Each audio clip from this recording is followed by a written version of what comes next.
Alright, hi everyone, welcome back to Eating Secret. It's Karen here again. I'm just going to repeat myself in the next couple of videos. If I'm still getting questions, they seem even more elaborate now. Just to say that I don't think I could explain just by typing how on earth I do all these colours in my recipe and how exactly I make my bubble bath cupcakes and things like that. I just physically wouldn't even know how to put that into writing. It's something I do physically with my hands. I'm not a writer or a bookmaker or anything like that. Plus, anyone that's in business will understand, and I don't want this to come across as mean, but anybody that's been in business that has spent years just trying to perfect a recipe, and I am still perfecting my recipe. I still don't know much about making soap. I'm just learning myself, so I couldn't possibly put into words how every single step I make to get to this result. So if you want to know about soap making, buy books, try all the recipes out, find which recipe you like the best out of all those recipes you've tried. If you go right back to the beginning of my other channel, the Soap Maker 1, I've probably made 20 times, probably 50 times the amount of soaps you've ever seen me do a video of, and I'm still learning now. So the only way to learn is to have a go, and the only way to learn is by making mistakes, which is exactly how I've done it. I'm not finished yet, but from start to finish. As I keep saying, I'm almost there. I'm almost there. So yeah, if you want to know anything about making soap, go over to the Dish Forum. That's where you'll find everything out. As I've said before, if you wrote to Estee Lauder and said, can you tell me exactly how you make Pleasures perfume? They're not going to tell you, and you wouldn't even ask because you know what the answer is. So I'm sorry that I'm having to keep bringing it up, but I'm going to have to keep mentioning it because I feel awful not answering these messages. But I'm afraid that is how it is going to be. And people keep asking, I'm thinking, are you watching my videos and listening to what I say?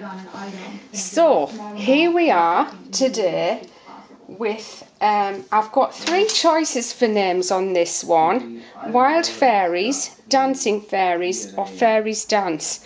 Now, the inspiration for this soap comes from the legendary Wild Dancing Fairies, and Lady Rowan has a video on her channel right at the moment, and I wanted to take all of the colours that I could see in that still and pop it into a soap. All those colours are very pastel though, and purple doesn't really work very well as a pastel in soap, in my opinion. So I've made it like a rich purple. So that's where the inspiration comes from. And the smell of this honestly is to die for. And imagine the perfect blend of vanilla, amber, sandalwood aromas with a cologne-like heart of jasmine and soft musk. And there are so many fragrances that people love here at Eating Secret, but this is one of the best. It smells the same as my Captivation massage bar, and it is it's more of a delicious smell than a floral, if that makes sense, although there are a lot of floral notes in it. It's more of a white chocolate scent with hints of florals.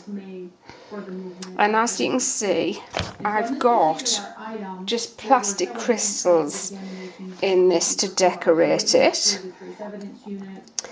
And you don't have to, but you need to take those off before you use them.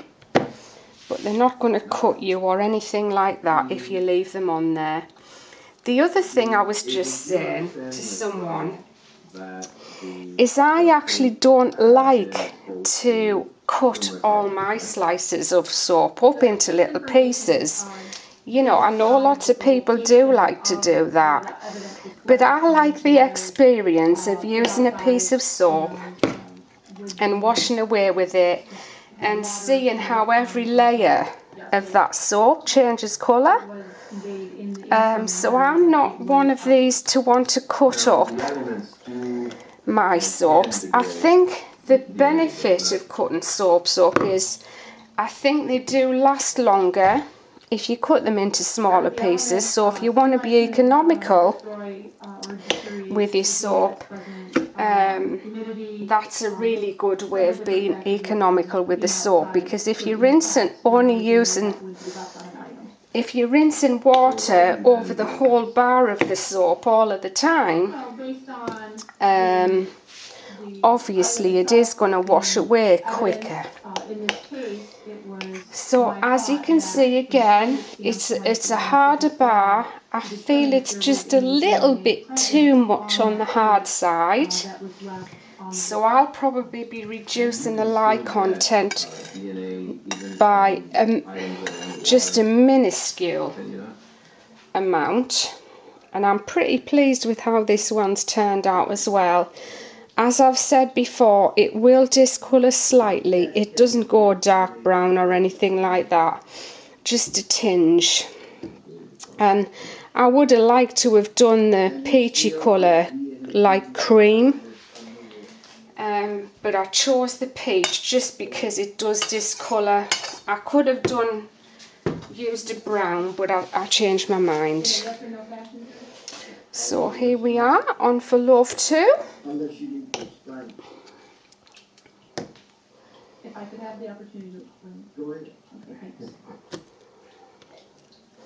It's possible, but there again would be several different factors that would be involved in the length of time an item had been. Now the other thing people ask me, was it blood?